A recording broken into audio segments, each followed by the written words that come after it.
Ibadat berlangsung. Sebagai informasi, seluruh rangkaian Pekan Suci di Stasi Maguwo ini dilaksanakan dengan menerapkan standar protokol kesehatan secara ketat. Tidak ada prosesi penciuman salib. Umat cukup menunduk saat penghormatan salib. Umat yang membawa salib dimohon mengangkat salibnya pada saat pemberkatan salib umat. Setelah misa selesai, umat yang duduk di dalam gereja, kami mohon untuk bersabar dan menunggu umat yang duduk di luar gereja keluar dari halaman gereja agar tidak terjadi kerumunan. Umat dimohon keluar dari gereja dalam keadaan hening. Demikian kami mohon umat mengikuti arahan petugas liturgi selama misa berlangsung.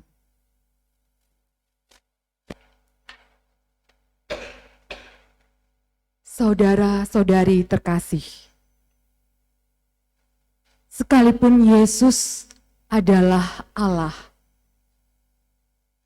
namun ia tidak menganggap kesetaraannya dengan Allah itu sebagai milik yang harus dipertahankan. Ia rela mengosongkan diri menjadi hamba, bahkan hamba yang disiksa, dihina, didera, dan dibunuh hanya karena kehendak Bapanya, yaitu membebaskan kita dari belenggu dosa dan kematian kekal. Kasih dan pengorbanannya yang tiada tara ini telah dicurahkan kepada kita melalui sengsara dan wafatnya di kayu salib. Inilah yang hendak kita kenangkan bersama dalam upacara hari ini. Ibadat Jumat Agung pada sore hari ini akan dipimpin oleh Romo Antonius Galih Arga WA PR. Marilah kita berdiri dan dalam keheningan menyambut Romo yang akan memasuki gereja.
Ingatlah ya Bapa akan belas kasih-Mu. Kuduskanlah dan lindungilah selalu hamba-hamba-Mu. Bagi mereka lah Kristus Putra-Mu telah memulai misteri Paskah dengan penumpahan darah-Nya. Dialah Tuhan yang hidup dan berkuasa sepanjang segala masa. Amin.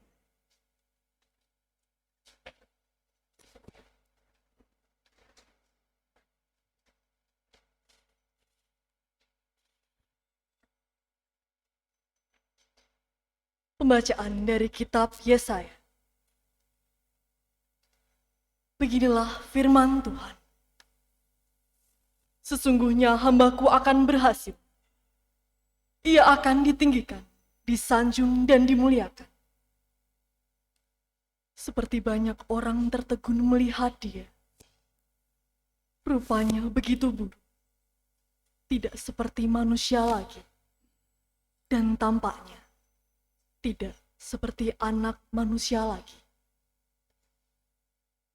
Demikianlah ia membuat tercengang banyak bangsa. Dan raja-raja akan mengatupkan mulutnya melihat dia. Sebab apa yang tidak diceritakan kepada mereka, akan mereka lihat. Dan yang tidak mereka dengar, akan mereka paham.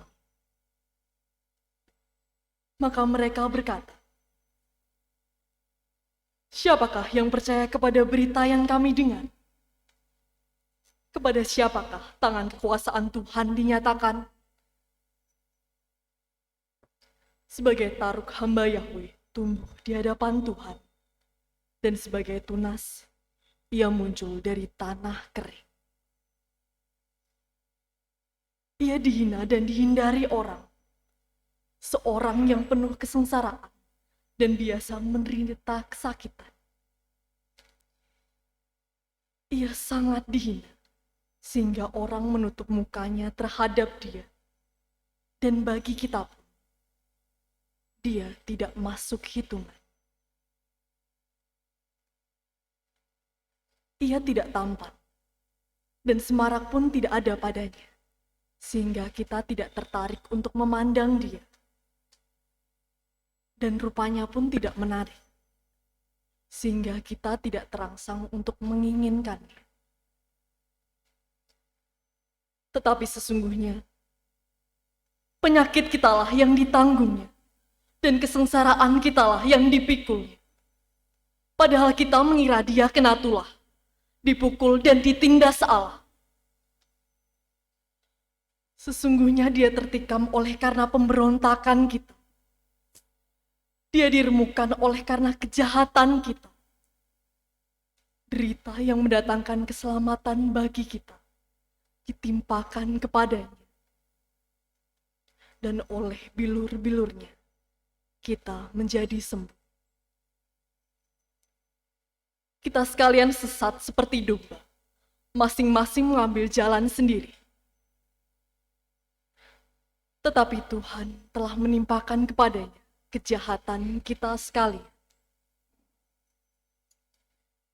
Dia dianiaya, tetapi dia membiarkan diri ditindas, dan tidak membuka mulutnya, seperti anak domba yang dibawa ke pembantaian, seperti induk domba yang keluh di depan orang-orang yang menggunting bulunya. Ia tidak membuka mulutnya. Sesudah penahanan dan penghukuman ia terambil, dan tentang nasibnya, siapakah yang memikirkannya? Sungguh, ia terputus dari negeri orang-orang hidup, dan karena pemberontakan umatku, ia kena tulah. Orang menempatkan kuburnya di antara orang-orang fasik, dan waktu mati, ia ada di antara penjahat-penjahat, sekalipun ia tidak berbuat kekerasan, dan tipu tidak ada di dalam mulutnya. Tetapi Tuhan berkehendak meremukkan dia dengan kesakitan. Dan apabila ia menyerahkan dirinya sebagai kurban silih, ia akan melihat keturunannya. Umurnya akan lanjut, dan kehendak Tuhan akan terlaksana karena dia. Sudah kesusahan jiwanya, ia akan melihat terang dan menjadi puas. Sebab Tuhan berfirman, hambaku itu, sebagai orang yang benar, akan membenarkan banyak orang oleh hikmatnya, dan kejahatan mereka dia pikul.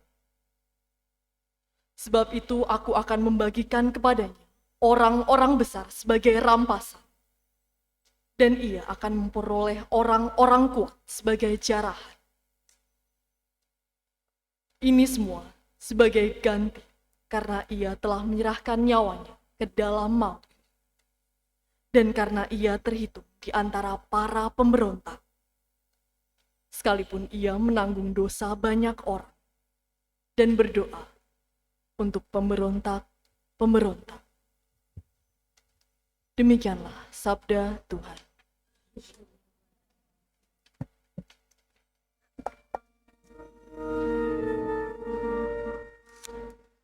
Ya Bapa,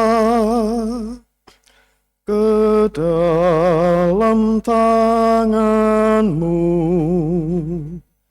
ku percayakan jiwaku.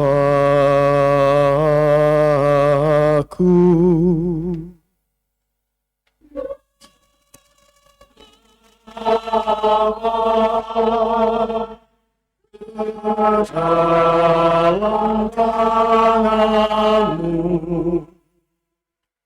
ku percayakan jiwa.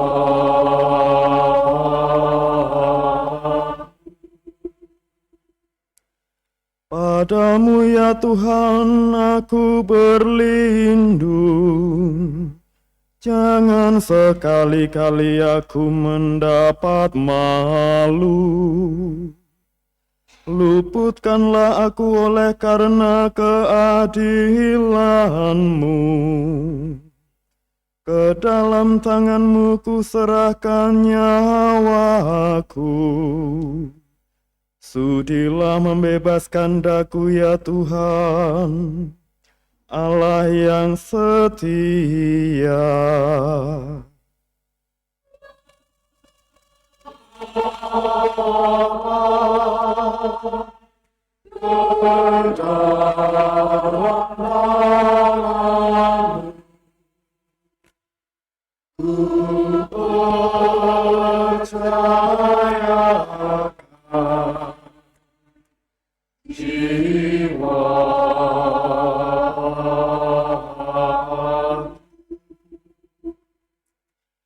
Di hadapan semua lawanku aku tercela. Tetangga-tetanggaku merasa jijik. Para kenalanku merasa ngeri. Mereka yang melihat aku cepat-cepat menyingkir. Aku telah hilang dari ingatan seperti orang mati. Telah menjadi seperti barang yang pecah.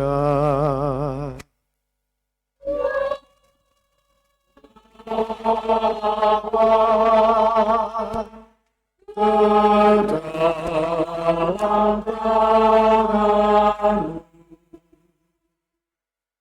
ku percayakan jiwa.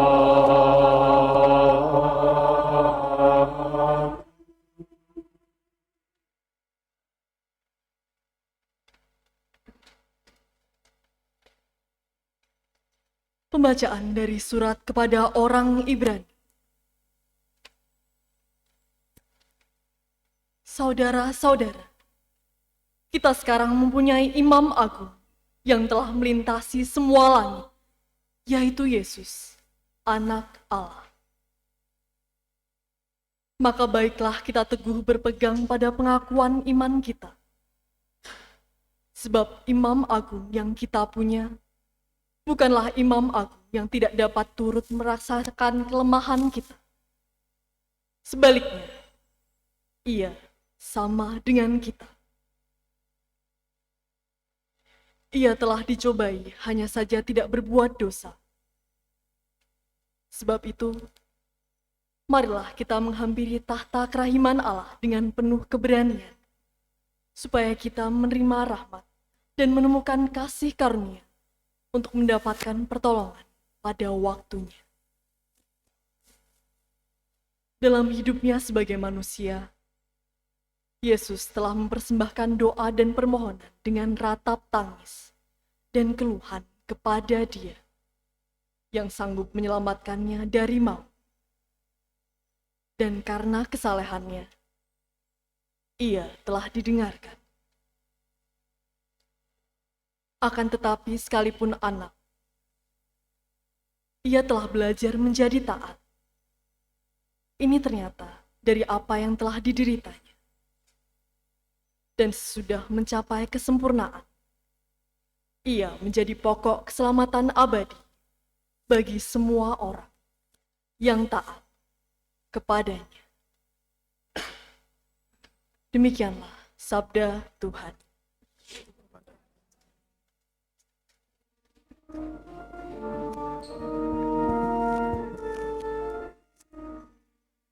Terpujilah Kristus Tuhan, Sang Raja kemuliaan kekal. Terpujilah Kristus Tuhan, Sang Raja kemuliaan kekal. Kristus taat untuk kita sampai wafatnya di salib. Dari sebab itulah Allah mengagungkan Dia. Nama yang paling luhur dianugerahkan kepadanya. Terpujilah Kristus Tuhan, Sang Raja kemuliaan.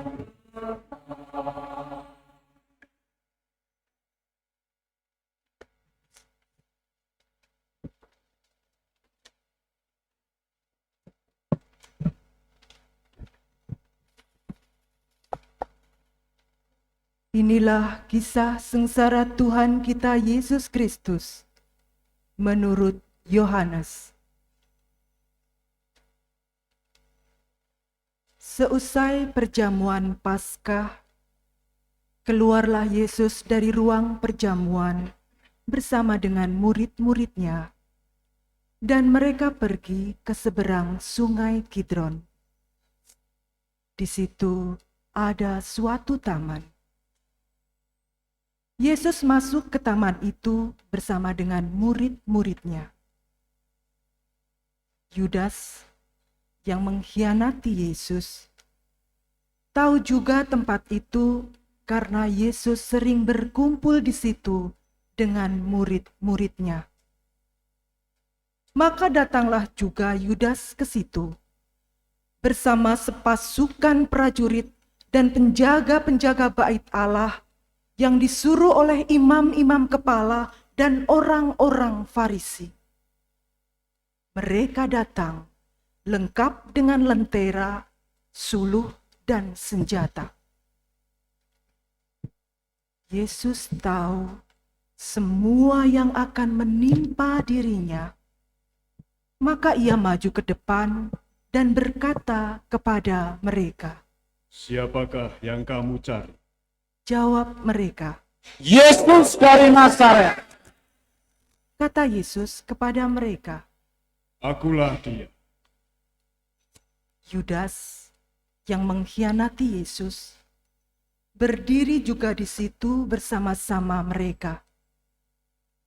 Ketika Yesus berkata kepada mereka, Akulah Dia, mundurlah mereka dan jatuh ke tanah. Maka Yesus bertanya pula, Siapakah yang kamu cari? jawab mereka. Yesus dari Nazaret. Jawab Yesus, Telah kukatakan kepadamu, akulah Dia. Jika aku yang kamu cari, biarkanlah mereka ini pergi. demikian hendaknya, supaya genaplah firman yang telah dikatakannya. Dari mereka yang engkau serahkan kepadaku, tidak seorang pun yang kubiarkan hilang. Lalu Simon Petrus yang membawa pedang menghunus pedang itu, menetapkannya kepada hamba Imam Agung dan memutuskan telinga kanannya. Nama hamba itu Malkus. Kata Yesus kepada Petrus, Sarungkanlah pedangmu itu. Bukankah aku harus minum cawan yang diberikan Bapa kepadaku? Maka pasukan prajurit serta perwiranya dan penjaga-penjaga yang disuruh orang Yahudi itu menangkap Yesus dan membelenggu dia. Lalu mereka membawa Yesus mula-mula kepada Hanas, karena Hanas adalah mertua Kayafas, yang pada tahun itu menjadi imam agung.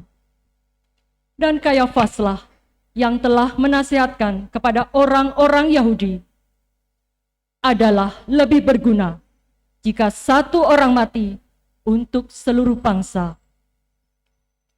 Simon Petrus dan seorang murid lain mengikuti Yesus. Murid itu mengenal imam agung, dan ia masuk ke halaman istana imam agung itu. Tetapi Petrus tinggal di luar dekat pintu. Maka murid lain tadi yang mengenal imam agung kembali keluar, bercakap-cakap dengan perempuan penjaga pintu, lalu membawa Petrus masuk. Maka kata perempuan penjaga pintu itu kepada Petrus, "Bukankah engkau juga murid orang itu?" Jawab Petrus, Bukan. sementara itu hamba-hamba dan para penjaga bait Allah telah memasang api arang. Sebab hawa dingin waktu itu, dan mereka berdiri berdiam di situ. Petrus pun berdiri berdiam bersama-sama dengan mereka. Maka mulailah imam agung menanyai Yesus tentang para murid dan tentang ajarannya. Jawab Yesus kepadanya, Aku berbicara terus terang kepada dunia. Aku selalu mengajar di rumah-rumah ibadah dan di bait Allah, tempat semua orang Yahudi berkumpul. Aku tidak pernah berbicara sembunyi-sembunyi. Mengapakah engkau menanyai aku? Tanyailah mereka yang telah mendengar apa yang kukatakan kepada mereka. Sungguh, mereka tahu apa yang telah kukatakan. ketika Yesus berkata demikian, seorang penjaga yang berdiri di situ menampar muka Yesus sambil berkata, Begitukah jawabmu kepada imam agung? Jawab Yesus kepadanya, Jikalau kataku itu salah, tunjukkanlah salahnya. Akan tetapi jika benar, mengapa engkau menampar aku? Lalu Hanas mengirim Yesus terbelenggu kepada Kayafas, imam agung. Simon Petrus masih berdiri berdiam. Kata orang-orang di situ kepadanya, Bukankah engkau juga seorang murid Yesus? Petrus menyangkalnya, katanya, Bukan. salah seorang hamba imam agung, keluarga dari hamba yang telinganya dipotong Petrus, berkata kepadanya, Bukankah engkau kuliah di taman itu bersama-sama dengan Yesus? maka Petrus menyangka lagi. Dan ketika itu berkokoklah ayam. Keesokan harinya, mereka membawa Yesus dari istana Kayafas ke gedung pengadilan. Ketika itu, hari masih pagi. Mereka sendiri tidak masuk ke gedung pengadilan itu supaya jangan menajiskan diri, sebab mereka hendak makan Paskah. Sebab itu, Pilatus keluar mendapatkan mereka dan berkata, Apakah tuduhanmu terhadap orang ini? jawab mereka kepadanya. Jikalau ia bukan penjahat, kami tidak menyerahkannya kepadamu. Kata Pilatus kepada mereka, Ambillah dia dan hakimilah dia menurut hukum Tauratmu. kata orang-orang Yahudi itu. Kami tidak diperbolehkan membunuh seseorang. Demikianlah terjadi, supaya genaplah firman Yesus yang dikatakannya, untuk menyatakan bagaimana ia akan mati. Maka kembalilah Pilatus ke dalam gedung pengadilan, lalu memanggil Yesus dan bertanya kepadanya. Engkau inikah raja orang Yahudi? Jawab Yesus, Dari hatimu sendirikah engkau katakan hal itu? Atau adakah orang lain yang mengatakan kepadamu tentang aku? kata Pilatus. Orang Yahudikah aku? Bangsamu sendiri dan imam-imam kepala yang telah menyerahkan engkau kepadaku. Apakah yang telah engkau perbuat?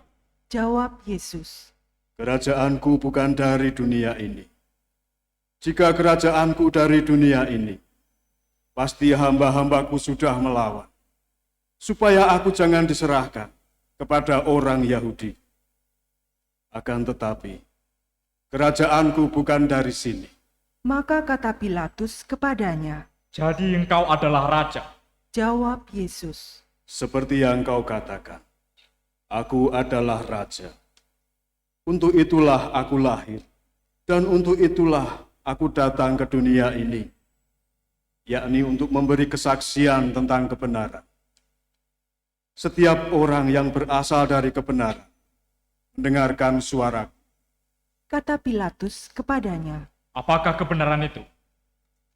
Sesudah mengatakan demikian, Pilatus keluar lagi, mendapatkan orang-orang Yahudi, dan berkata kepada mereka, Aku tidak mendapati kesalahan apapun padanya.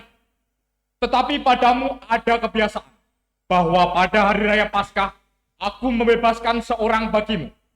Maukah kamu supaya aku membebaskan raja orang Yahudi bagimu? mereka pun berteriak, Barabas adalah seorang penyamun. Lalu Pilatus mengambil Yesus dan menyuruh orang menyesah dia. Prajurit-prajurit menganyam sebuah mahkota duri dan menaruhnya di atas kepala Yesus. Mereka mengenakan jubah ungu padanya, dan sambil maju ke depan, mereka berkata, Salam, hai raja orang Yahudi. lalu mereka menampar wajah Yesus. Pilatus keluar lagi dan berkata kepada orang-orang Yahudi, Lihatlah, aku membawa dia keluar kepada kamu, supaya kamu tahu bahwa aku tidak mendapati kesalahan apapun padanya. Lalu Yesus keluar, bermahkota duri dan berjubah ungu. Maka kata Pilatus kepada mereka, Lihatlah manusia ini. ketika para imam kepala dan penjaga-penjaga itu melihat Yesus, berteriaklah mereka. Kata Pilatus kepada mereka, Ambil saja sendiri dan salibkanlah dia. Sebab aku tidak mendapati kesalahan apapun padanya. jawab orang-orang Yahudi itu kepadanya, Kami mempunyai hukum, dan menurut hukum itu ia harus mati. Sebab ia menganggap dirinya sebagai anak Allah. ketika Pilatus mendengar perkataan itu, bertambah takutlah ia. Lalu ia masuk pula ke dalam gedung pengadilan dan berkata kepada Yesus. Dari manakah asalmu? Tetapi Yesus tidak memberi jawab kepadanya. Maka kata Pilatus, Tidakkah engkau mau berbicara dengan aku? Tidakkah engkau tahu bahwa aku berkuasa untuk membebaskan engkau dan berkuasa juga untuk menyalibkan engkau?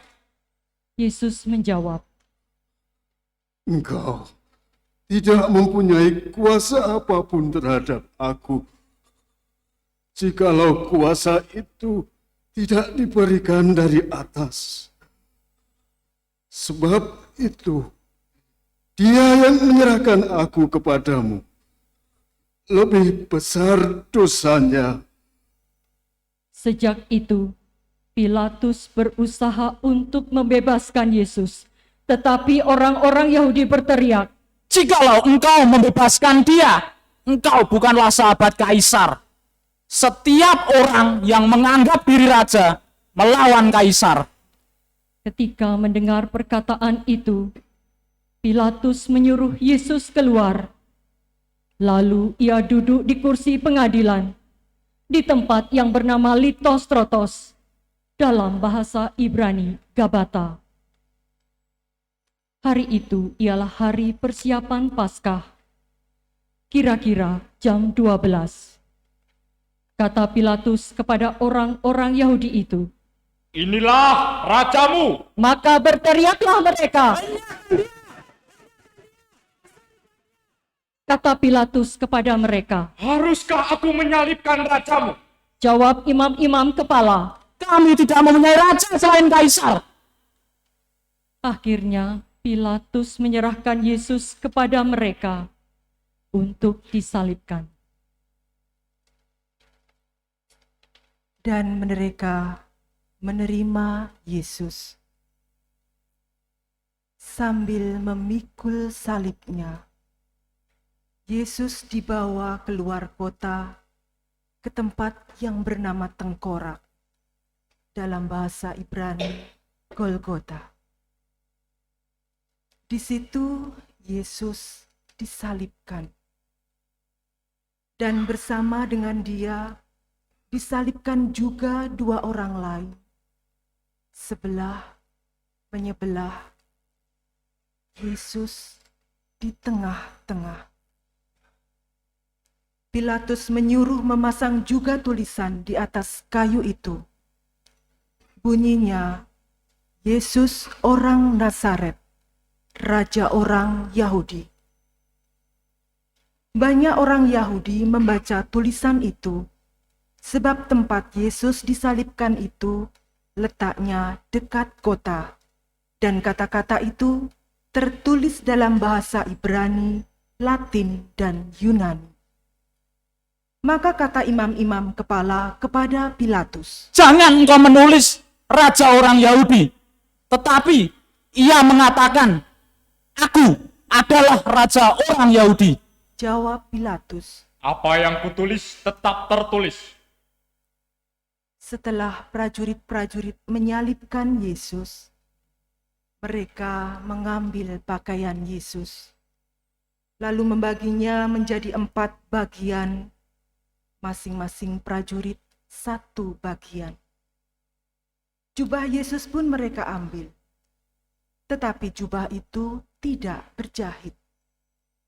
Dari atas sampai ke bawah merupakan 1 tenunan utuh. Karena itu mereka berkata seorang kepada yang lain, Janganlah kita membagi jubah ini menjadi beberapa potong. Tetapi baiklah kita membuang undi untuk menentukan siapa yang akan mendapatnya. demikianlah terjadi supaya genaplah yang ada tertulis dalam kitab suci. Mereka membagi-bagi pakaianku di antara mereka dan membuang undi atas jubahku. Hal itu telah dilakukan oleh prajurit-prajurit itu. Di dekat salib Yesus, berdirilah ibu Yesus dan saudara ibunya, Maria, istri Kleopas, dan Maria Magdalena.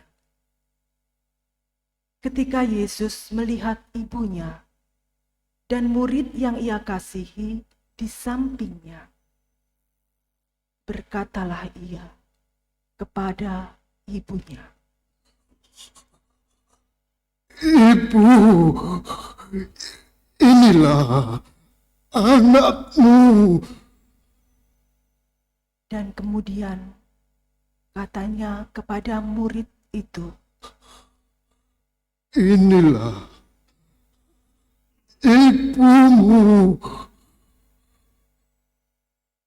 dan sejak saat itu murid itu menerima Maria di dalam rumahnya. Sesudah itu, karena Yesus tahu bahwa segala sesuatu telah selesai, Berkatalah ia, supaya genaplah yang ada tertulis dalam kitab suci. Aku haus. Di situ ada suatu buli-buli penuh anggur asam. Maka mereka mencucukkan bunga karang pada sebatang hisop, mencelupkannya dalam anggur asam itu, lalu mengunjukkannya ke mulut Yesus. Sesudah meminum anggur asam itu, berkatalah Yesus, Sudah selesai. Lalu Yesus menundukkan kepala dan menyerahkan nyawanya.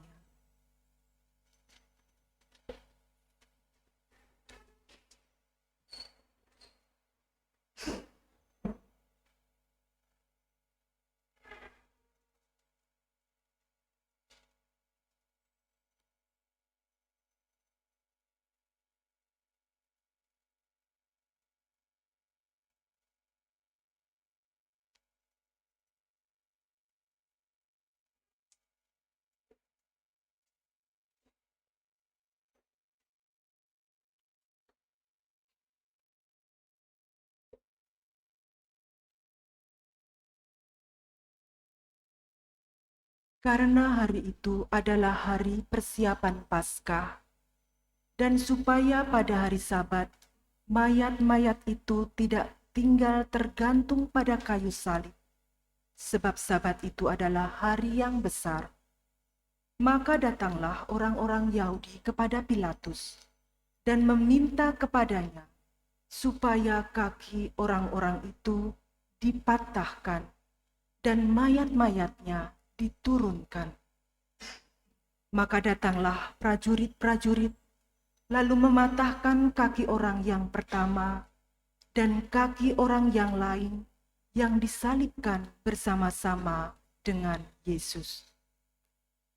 Tetapi ketika mereka sampai kepada Yesus dan melihat bahwa ia telah mati, mereka tidak mematahkan kakinya.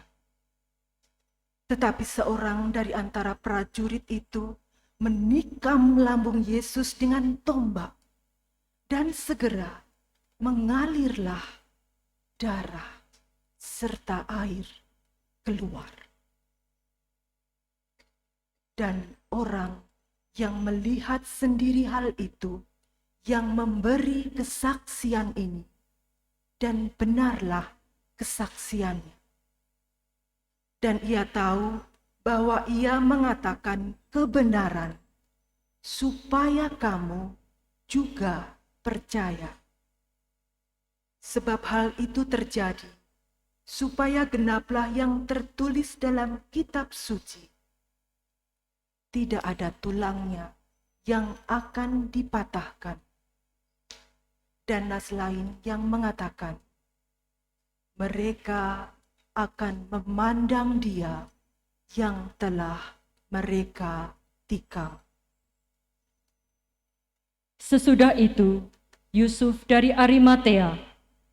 Yusuf ini adalah seorang murid Yesus, tetapi sembunyi-sembunyi karena takut kepada orang-orang Yahudi, meminta kepada Pilatus supaya ia diperbolehkan menurunkan jenazah Yesus. Pilatus meluluskan permintaan Yusuf. Maka datanglah Yusuf dan menurunkan jenazah Yesus. Juga Nikodemus datang di situ. Dialah yang dulu datang malam-malam kepada Yesus. Ia membawa campuran minyak mur dengan minyak gaharu, kira-kira 50 kati beratnya. Mereka mengambil jenazah Yesus, mengafaninya dengan kain lenan, dan membubuhinya dengan rempah-rempah menurut adat pemakaman orang Yahudi. Di dekat tempat Yesus disalibkan itu ada suatu taman, dan dalam taman itu ada suatu kubur baru yang di dalamnya belum pernah dimakamkan seseorang. Karena hari itu hari persiapan Paskah orang Yahudi, sedang kubur itu tidak jauh letaknya, maka mereka membaringkan jenazah Yesus di situ. Demikianlah Injil Tuhan.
Bapak Ibu, suster dan saudara-saudari yang terkasih dalam Tuhan Kristus, selamat sore berkah dalam.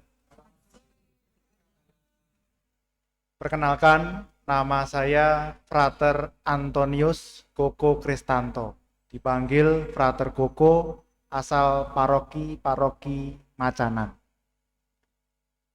Pada kesempatan kali ini, saya diberi kepercayaan oleh Romo Galih untuk memberikan homili singkat. Dengan catatan tadi Romo Galih mengatakan yang singkat ya Frater, maka saya akan berusaha sesingkat-singkatnya. Pada hari ini kita kembali mengenangkan sengsara Tuhan kita Yesus Kristus. Kisah sengsara atau yang sangat baik dibawakan oleh petugas Pasio pada hari ini sebenarnya ingin mengingatkan kita tentang solidaritas. Tentu Bapak Ibu di stasi Megua ini juga tadi pagi juga ada jalan salib. Di situ juga kita mengenangkan sengsara Tuhan kita Yesus Kristus. Di sana ada tokoh-tokoh yang dapat kita teladani tentang solidaritas ini. Dalam perjalanannya menuju puncak Golgota, meskipun tidak diceritakan dalam Injil pada hari ini, tapi juga kita kenangkan dalam pagi hari tadi ketika jalan salib, Yesus berjumpa dengan beberapa tokoh. Tokoh-tokoh ini mengajarkan kita tentang solidaritas yang begitu beragam.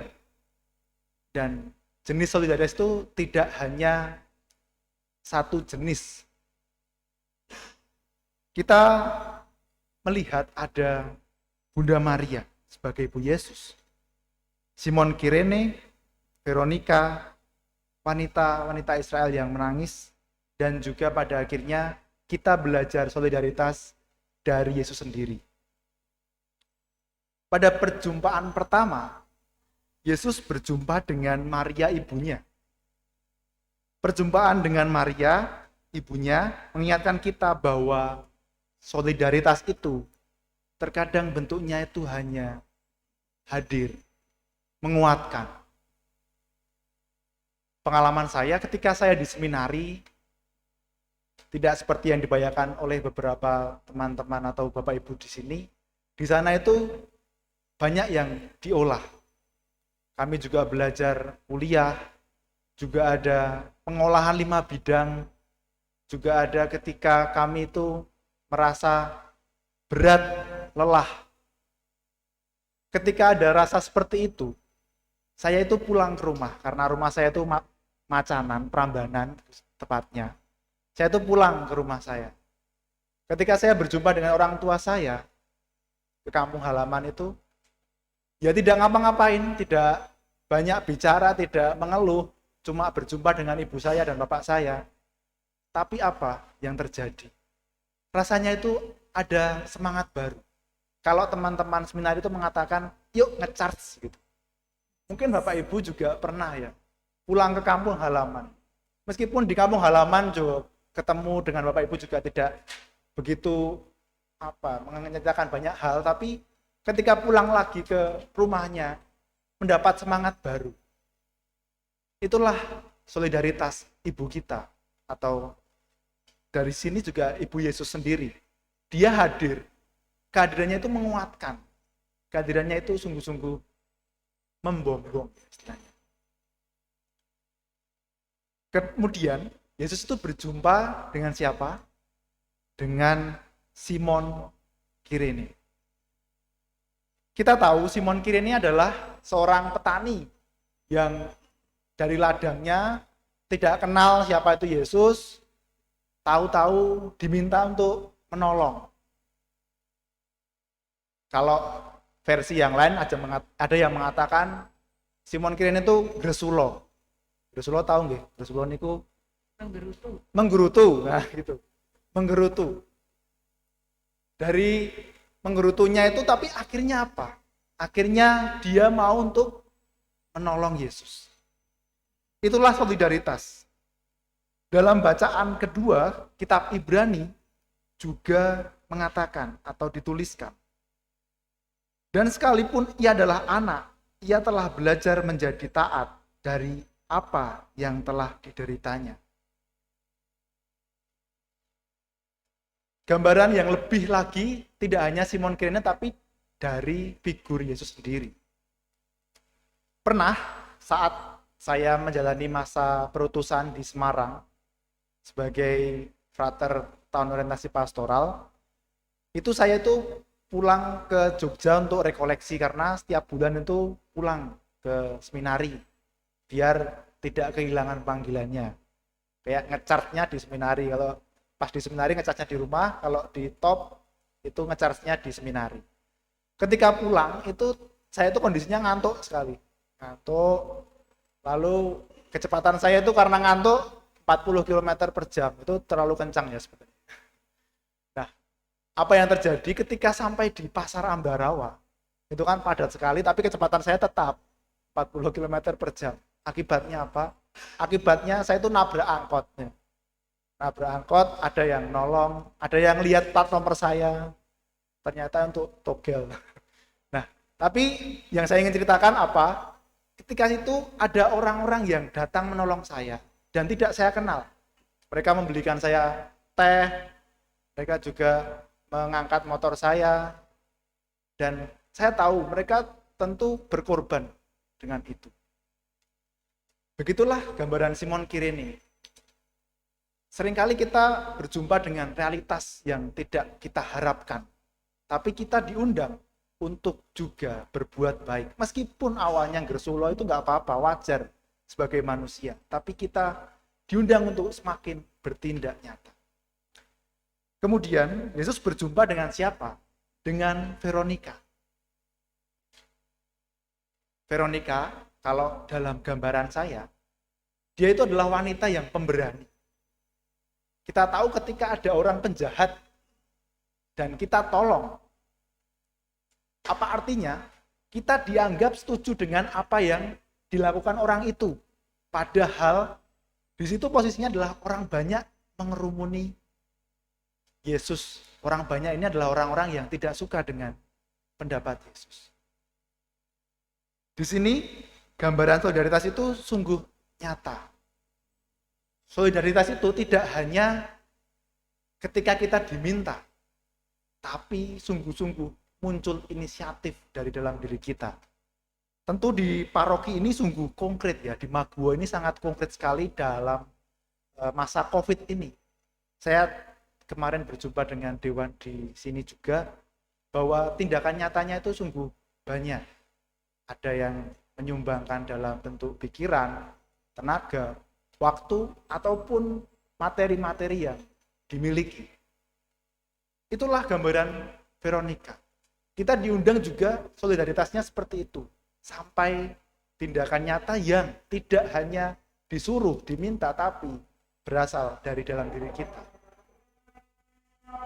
Kemudian kita berjumpa lagi dengan siapa? Berjumpa lagi dengan wanita yang menangis.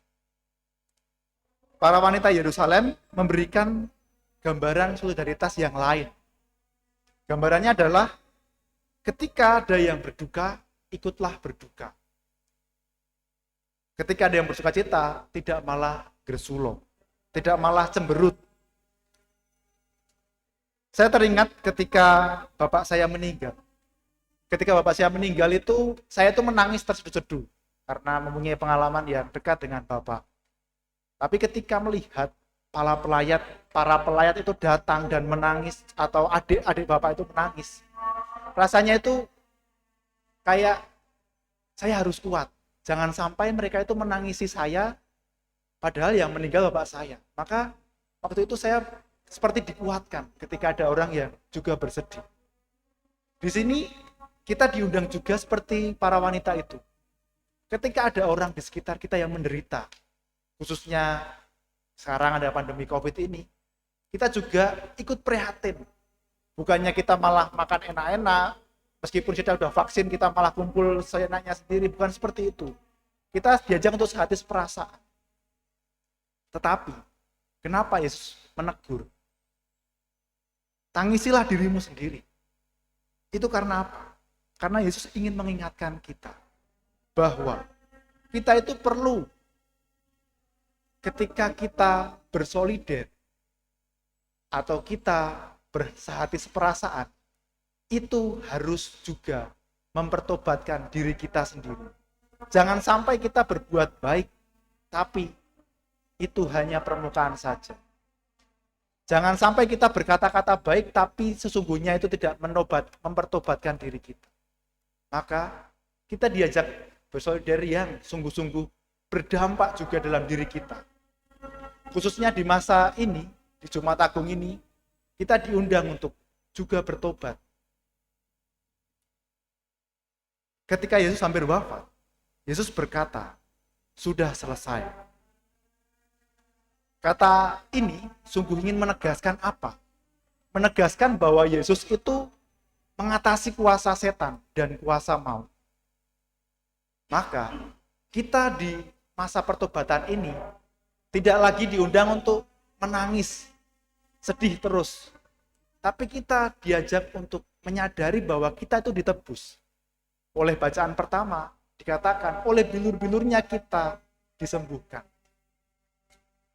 Bacaan pertama juga mengatakan, ia akan ditinggikan, disanjung, dan dimuliakan, seperti banyak orang akan tertegun melihat dia. Ini ingin mengatakan apa? Bahwa kita pada hari ini diajak untuk bersyukur. Bahwa kita ditebus dengan cara yang sungguh agung. Sungguh tidak mudah, sungguh penuh perjuangan, dan pada akhirnya menyerahkan dirinya sendiri. Maka kita diajak demi keselamatan kita, marilah kita juga tidak hanya bersolider, tapi juga bertobat, sungguh-sungguh berdampak dalam diri kita. Marilah kita hening sejenak.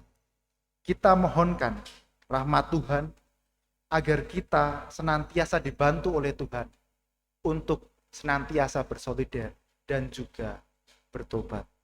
Marilah kita hening sejenak.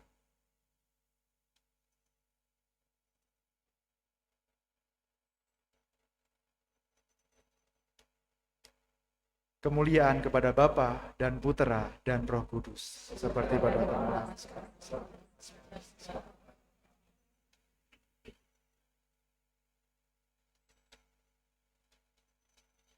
Para saudara, marilah kita berdiri, kita teruskan dengan doa umat meriah. Untuk Gereja Kudus, saudara-saudari terkasih, marilah kita berdoa untuk Gereja Kudus Allah, supaya Allah dan Tuhan kita berkenan menganugerahkan damai kepadanya, mempersatukan dan melindunginya di seluruh dunia, dan supaya Ia membantu kita memuliakan Allah, Bapa yang Maha Kuasa, dalam suasana hidup yang tenang dan damai. Allah yang Maha Kuasa dan kekal, dalam diri Kristus Engkau telah menyatakan kemuliaan-Mu kepada segala bangsa.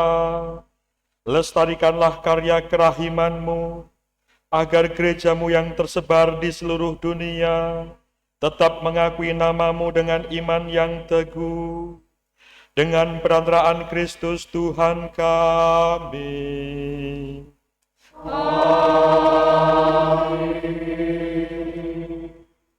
Untuk Bapa Suci, marilah kita berdoa pula untuk Bapa Suci kita Fransiskus, supaya Allah dan Tuhan kita yang telah memilih dia menjadi uskup bagi gereja kudusnya, memberi dia kesehatan dan kekuatan untuk memimpin umat kudus Allah. Allah yang Maha Kuasa dan kekal, segala sesuatu ada berdasarkan keputusan-Mu. Sudilah mendengarkan doa-doa kami, dan dengan kasih sayang-Mu, lindungilah Imam Agung yang telah Engkau pilih bagi kami. Semoga umat Kristiani yang Engkau percayakan kepada penggembalaannya berkembang dalam iman dengan perantaraan Kristus Tuhan kami.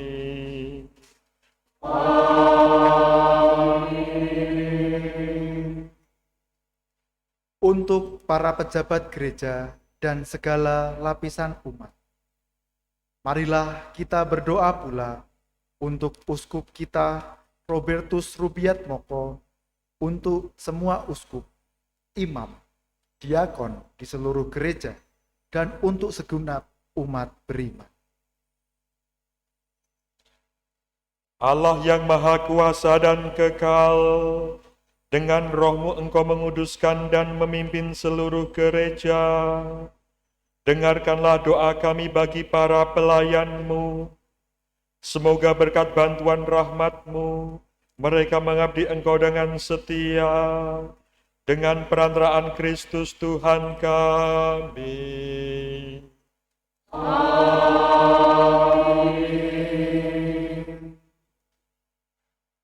Untuk para calon baptis, marilah kita berdoa pula untuk para calon baptis, supaya Allah dan Tuhan kita membuka telinga hati mereka dan melapangkan pintu kerahimannya, agar berkat pembasuhan kelahiran kembali, segala dosa mereka dihapuskan, dan mereka hidup dalam Yesus Kristus Tuhan kita.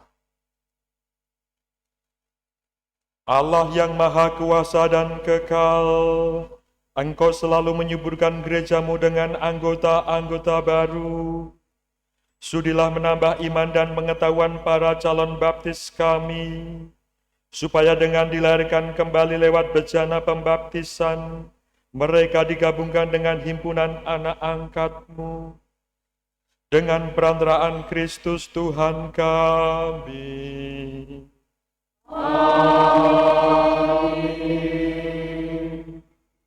Untuk persatuan umat Kristiani, marilah kita berdoa pula untuk semua saudara yang percaya akan Kristus, supaya mereka yang hidup dengan benar dihimpun dan dijaga oleh Allah dan Tuhan kita dalam gerejanya yang esa. Allah yang Maha Kuasa dan kekal, Engkau menyatukan yang tercerai-berai dan memelihara yang telah bersatu. Pandanglah dengan rela kawanan domba putra-Mu, supaya mereka yang telah dikuduskan oleh satu baptisan, tidak hanya dipadukan oleh keutuhan iman, tetapi juga disatukan oleh ikatan cinta, dengan perantaraan Kristus Tuhan kami.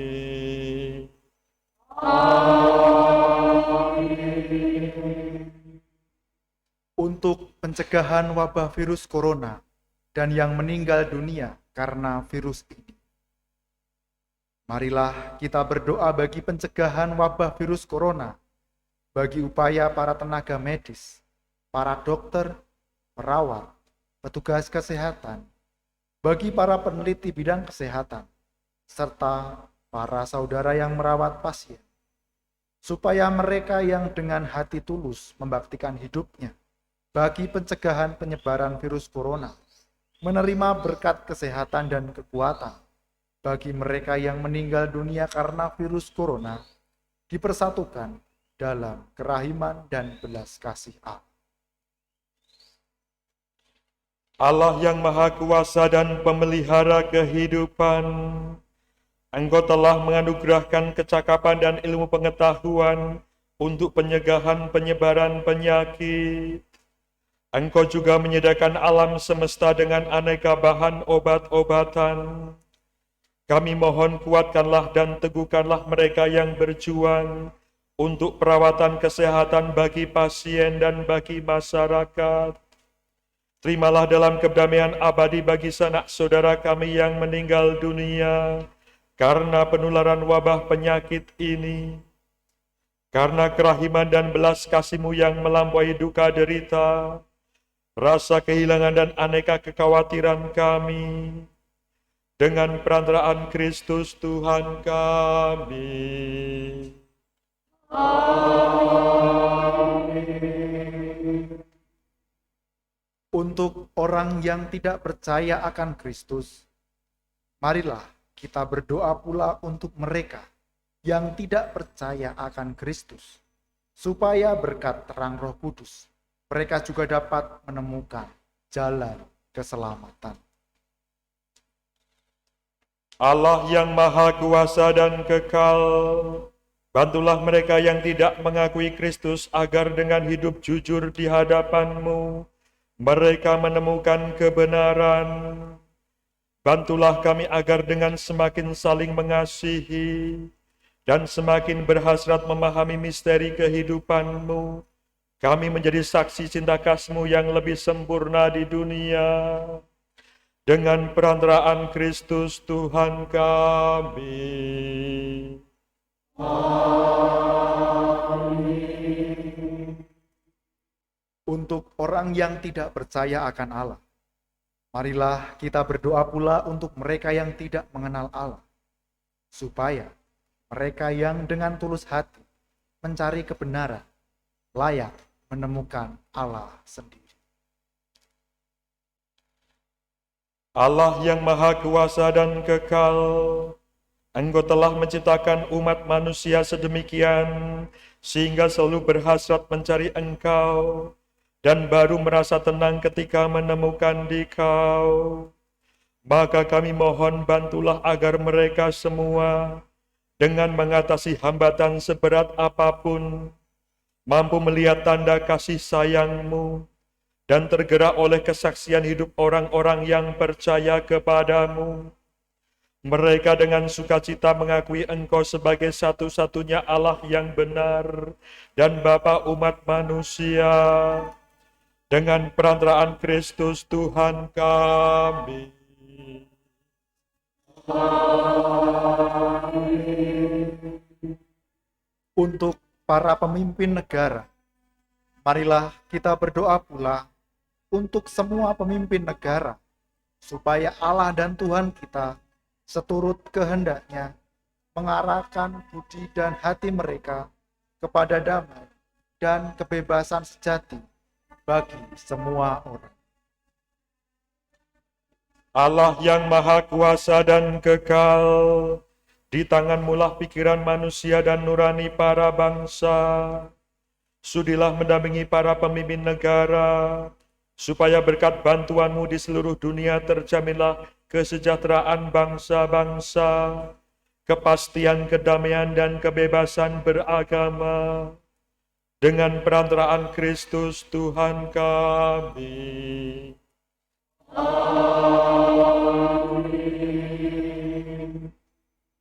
Untuk orang yang menderita, saudara-saudari yang terkasih, marilah kita berdoa kepada Allah, Bapa yang Maha Kuasa, supaya Ia membersihkan dunia dari kesesatan melenyapkan penyakit, menjauhkan kelaparan, membuka penjara, mematahkan belenggu, melindungi mustafir, mengantar pulang pengungsi, menyembuhkan orang sakit, dan menyelamatkan orang yang meninggal.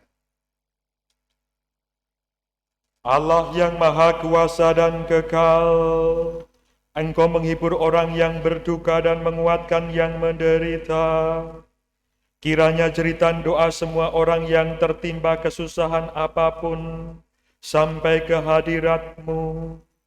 Semoga semua yang berada dalam kesesakan bersukacita karena menerima belas kasih-Mu. Dengan perantaraan Kristus Tuhan kami.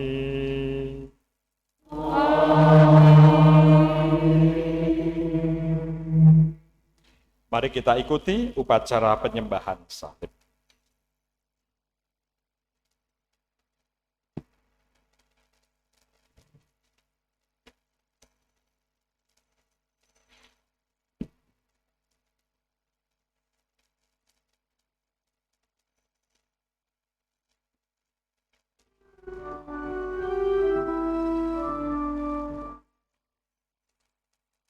Lihatlah kayu salib di sini, tergantung Kristus selama dunia. Mari kita bersama sujud kepada-Nya.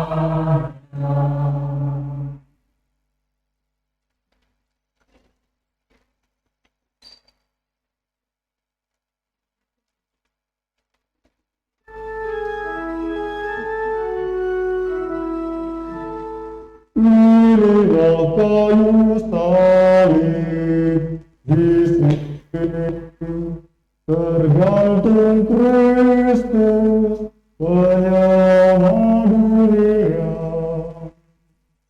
Mari kita bersama sujud kepada-Nya.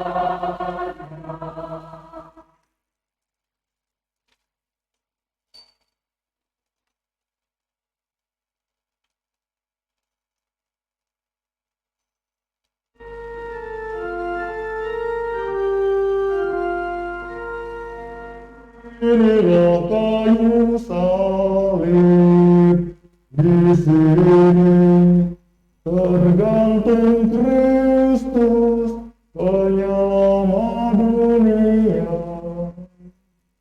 Mari kita bersama sujud.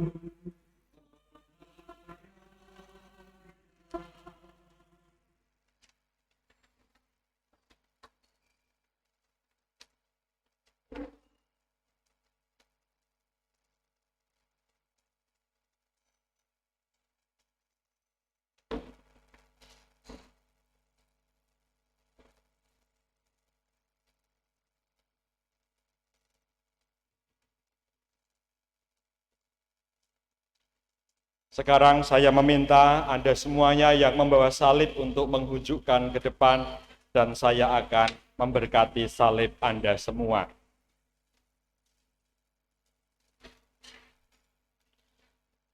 Ya Allah yang Maha Rahim, pada hari ini kami mengenangkan wafat Putra-Mu Tuhan kami, Yesus Kristus. Putra-Mu telah merelakan dirinya wafat, tergantung di salib, untuk menebus dosa-dosa kami. Sungguh agung misteri belas kasih-Mu terhadap kami. Maka kami mohon, berkatilah dan sucikanlah salib-salib yang dibawa oleh umat-Mu ini. Bapa, Putra, dan Roh Kudus. Amin. Semoga kami sanggup dan mampu meneladan pengorbanan dan kesetiaan Putra-Mu itu. Tabahkanlah kami dan hiburlah kami di saat mengalami penderitaan. Tumbuhkanlah iman dan pengharapan dalam diri kami akan kemenangan dan kemuliaan yang telah Kau janjikan kepada kami. Kuatkanlah kehendak kami, baik kami, untuk menjadi garam dan terang bagi sesama. Demi Kristus Tuhan dan pengantara kami, kini dan sepanjang masa. Amin. Saya persilahkan Anda untuk mencium salib Anda masing-masing sebagai bentuk penghormatan kepada Yesus Kristus.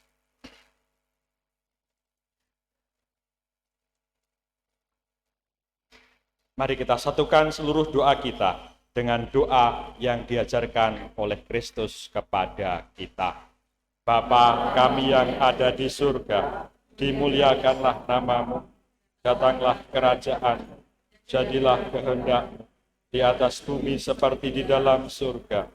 Berilah kami rezeki pada hari ini, dan ampunilah kesalahan kami, seperti kami pun mengampuni yang bersalah kepada kami.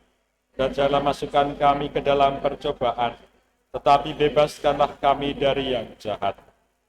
Bapa, bebaskanlah kami dari segala yang jahat, dan berilah kami damai-Mu. Kasihanilah dan bantulah kami supaya selalu bersih dari noda dosa, dan terhindar dari segala gangguan, sehingga kami dapat hidup dengan tentram, sambil mengharapkan kedatangan penyelamat kami, Yesus Kristus.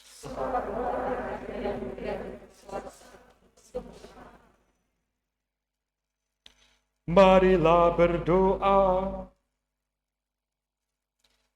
Allah yang kekal dan kuasa, Engkau telah memulihkan kebahagiaan kami berkat wafat dan kebangkitan Putra-Mu.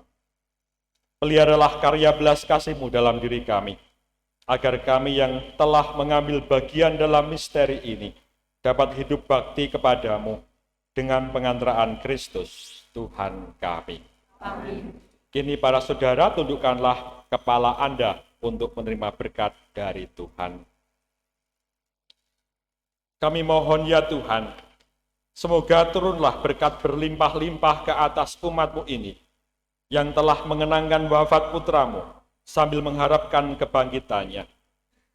Berikanlah pengampunan, anugerahkanlah penghiburan, tumbuhkanlah iman yang kudus, berikanlah jaminan penebusan yang kekal dengan peratraan Kristus, Tuhan kami. Amin.